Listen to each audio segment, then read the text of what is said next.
AMC health officer હાલ ભાવિન જોશી દ્વારા press conference કરવામાં આવી છે સિદ્ધાર્થજીએ ત્યાં આ રેડ એલર્ટને ધ્યાનમાં લઈને તમામ કન્સ્ટ્રક્શન સાઇટમાં જે લેબર છે તે બપોરના સમય દરમિયાન કામ ન કરે તે પ્રકારની સૂચના આપવામાં આવશે। સાથે સાથે જે કોઈ વ્યક્તિ ઓલ્ડ એજ ગ્રુપમાં છે કે જેને હાઇપરટેન્શન ડાયાબિટીસ કોઈ પ્રેગ્નન્ટ લેડી છે નાના બાળકો છે તે લોકો પણ બપોરના સમય દરમિયાન બહાર જવાનું ટાળે તે યોગ્ય હિતાવહ રહેશે। કોર્પોરેશન દ્વારા મુખ્યત્વે હોસ્પિટલ દ્વારા આ પ્રમાણે જરૂરી સર્વિસીસ આપવા માટે કોર્પોરેશનની તમામ હોસ્પિટલમાં ડૉક્ટરની ટીમ કાર્યરત રહેશે। સાથે સાથે કોર્પોરેશનના 85 અર્બન હેલ્થ સેન્ટર ખાતે મેડિકલ સુવિધા સાંજના સમય દરમિયાન પણ મળી રહે તે પ્રમાણે લેટ ઇવનિંગ સુધી આ સેન્ટર ખુલ્લા રહે તે પ્રકારની વ્યવસ્થા કરવામાં આવશે। પાણીની પરબ અને પીપીપી લેવલે જેટલું મેક્સિમમ થઈ શકે તે તમામ જગ્યાએ છાસનું વિતરણનું કામગીરી થાય તે પ્રકારની કામગીરી હાથ ધરવામાં આવશે।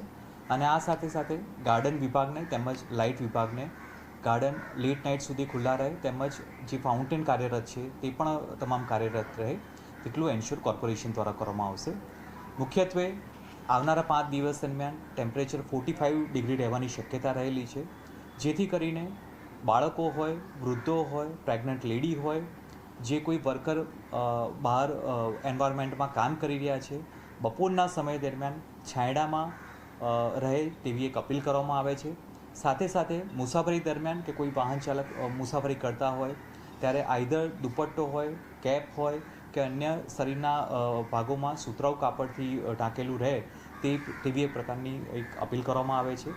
મેક્સિમમ પ્રવાહીનો ઇન્ટેક કરવામાં આવે અને જો કોઈ પણ સિમ્ટમ્સ જણાય, માને કે હેડેક થઈ રહ્યું છે, ફીવર આવી રહ્યો છે, તો આવી કોઈ પણ કમ્પ્લેન જણાય તો રેસ્ટ કરવો અને ડૉક્ટરની સલાહ લેવીને નિદાન કરાવવું, સારવાર કરાવવું યોગ્ય જણાશે। ખાસ કરીને રેડ એલર્ટ છે, કદાચ સિઝનમાં પહેલું રેડ એલર્ટ અમદાવાદ માટે હશે, એની તૈયારી કોર્પોરેશનની પણ શું છે? અમદાવાદીનો આપ કઈ રીતે અપીલ કરી રહ્યા છો અને કઈ રીતના હીટ સ્ટ્રોકના કેસ આવી રહ્યા છે? જી, આ સિઝન દરમિયાન ફર્સ્ટ ટાઈમ 45 ડિગ્રી ટેમ્પરેચર રહે તે પ્રમાણે રેડ એલર્ટનું અનુમાન કરવામાં આવેલું છે।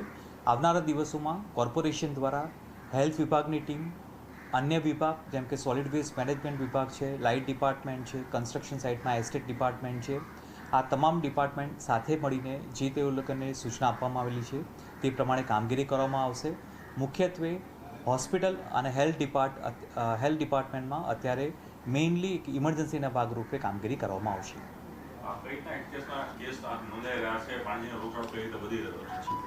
હાલમાં હીટ રિલેટેડ ઇલનેસના કેસીસમાં તો ભારે ગરમીને પગલે હાલ એએમસી દ્વારા પણ રેડ એલર્ટ 5 દિવસ આપવામાં આવ્યું છે અને સમાચારો ગુજરાત